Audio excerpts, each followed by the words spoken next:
शिवाय। श्री शिवाय नमस्तुभ्यं। श्री आदिशक्ति पार्वती माताए नमः। श्री विघ्नेश्वराय नमः। श्री लक्ष्मी नारायणे नमः। श्री सरस्वती ब्रह्माय नमः। श्री सियारामे नमः। श्री रामदास हनुमाने नमः। श्री राधे श्यामे नमः। हे शिवजी, તમારી કૃપાથી હું આ શિવ પુરાણ વાંચી રહી છું અને મારી મમ્મી, બેન અને તમામ શ્રોતા શિવ પુરાણ સાંભળી રહ્યા છે। અમે બધા આ શિવ પુરાણનું જ્ઞાન પ્રાપ્ત કરી શકીએ એટલી શક્તિ પ્રદાન કરજો અને શિવ પુરાણનું તેજ સહી શકીએ એટલી ક્ષમતા પ્રદાન કરજો। હે વિઘ્નેશ્વર ગણપતિ બાપ્પા, તમે શિવ પુરાણના વંચનમાં આવતા તમામ વિઘ્ન હરજો। हे कृष्ण मनोहारिणी राधा जी, हे श्याम सुंदर, हे सिया राम जी, हे रामदास हनुमान जी, तमे शिव पुराण सांभळवा जरूर पधारजो अने मारा हृदयमां स्थान ग्रहण करजो। ओम नमः शिवाय। श्री शिवाय नमस्तुभ्यं।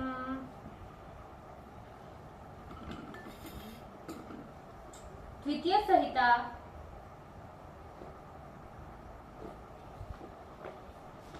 चतुर्थ अध्याय। देवताओं को देवी के स्वरूप का दर्शन और अपनी उत्पत्ति कथन। Page number 469।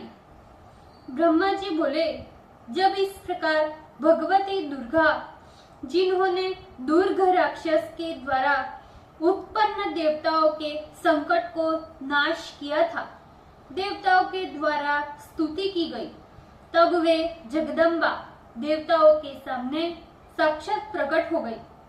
उस समय वे परम अद्भुत रत्नों से जड़े हुए रथ में बैठी थी, जिसमें क्षुद्र घंटिकाएं लगी हुई थी तथा अत्यंत मनोहर बिछौने बिछे थे।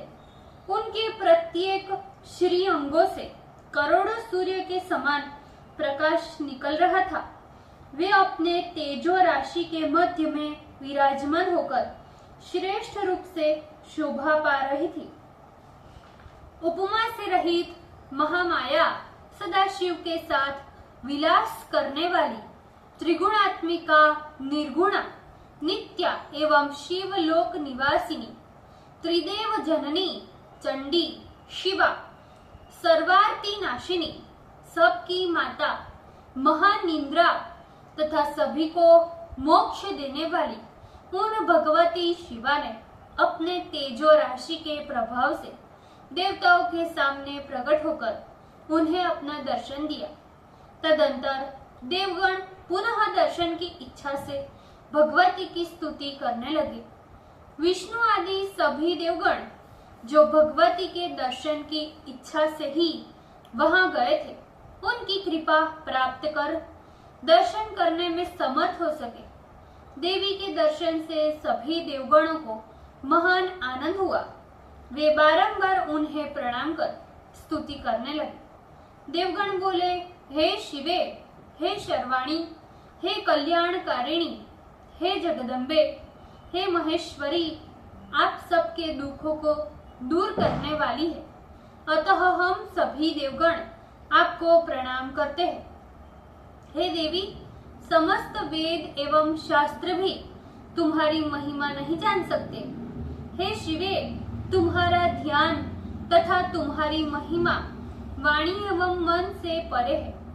वेद भी भली प्रकार से तुम्हारी महिमा नहीं जान पाते, इसलिए वे चकित होकर तुम्हारी महिमा का वर्णन करते हैं। जब वेद की ये दशा है, तब औरों की तो कथा ही क्या।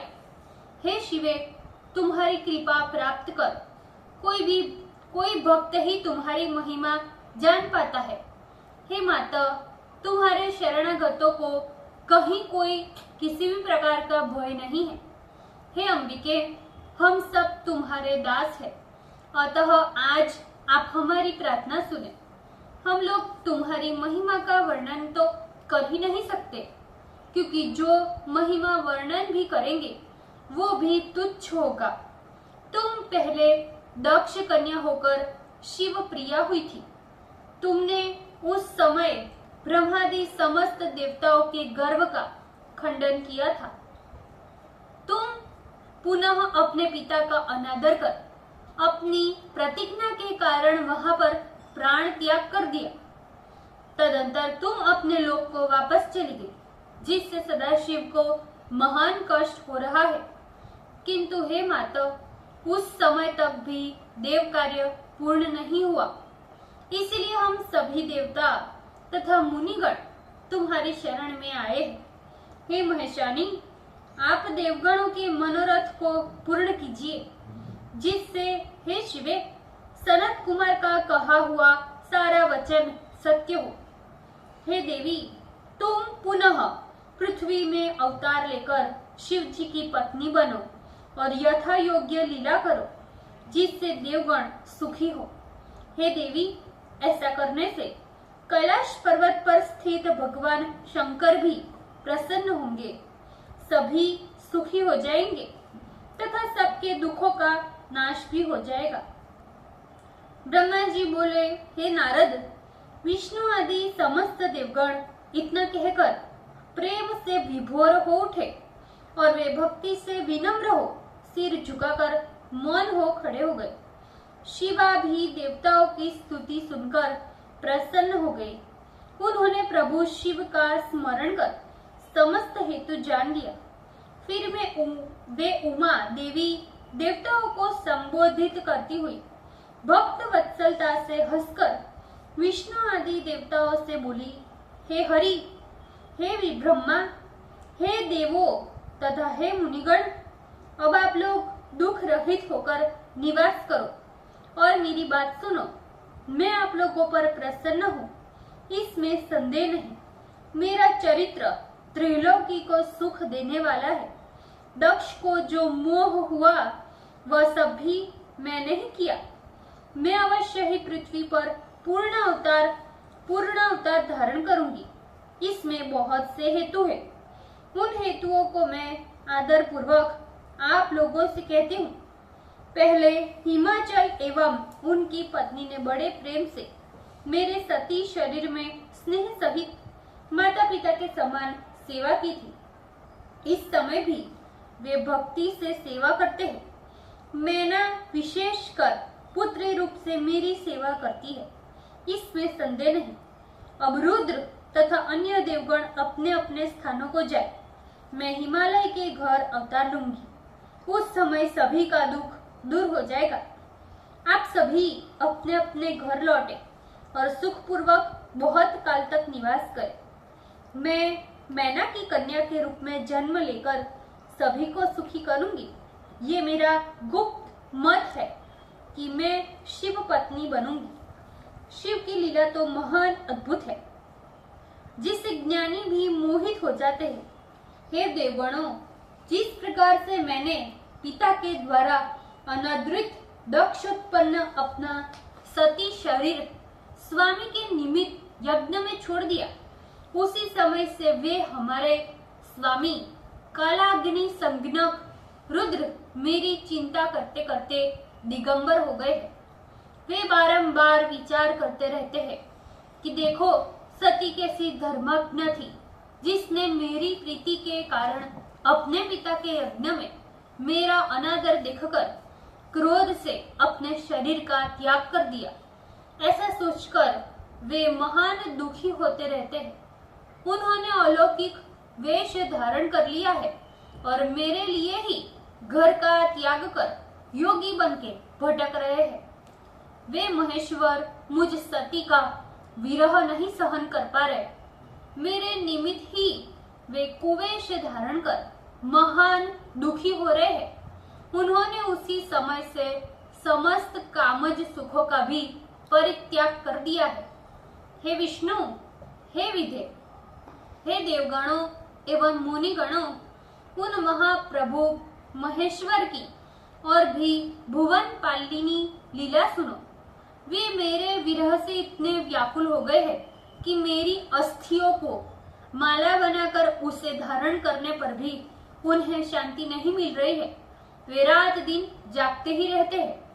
वे अनाथ के समान बड़े ऊंचे स्वरों में रोते हुए इधर उधर भटकते रहते हैं। उन्हें अपने स्वरूप का भी यथोचित ज्ञान नहीं रहा।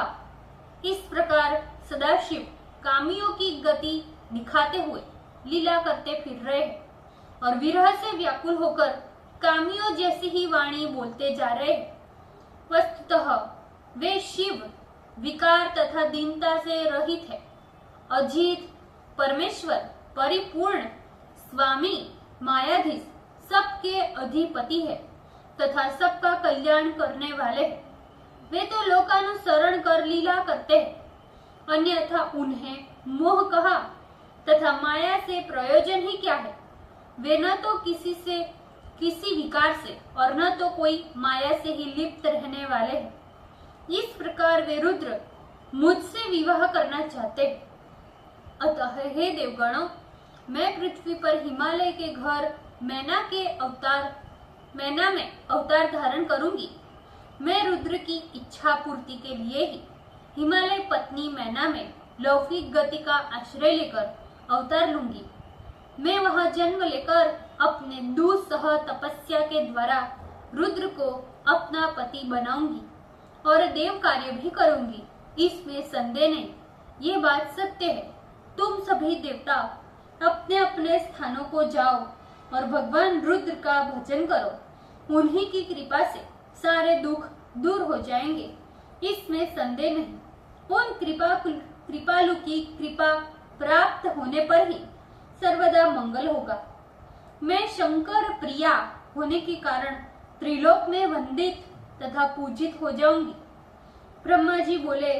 ऐसा कहकर वह जगदम्बा देवताओं के देखते देखते शीघ्रता से अंतर ध्यान होकर अपने लोक को चली गई। तदंतर विष्णु आदि समस्त देवता अत्यंत प्रसन्न हो उस दिशा को प्रणाम कर अपने अपने निवास स्थान को चले गए।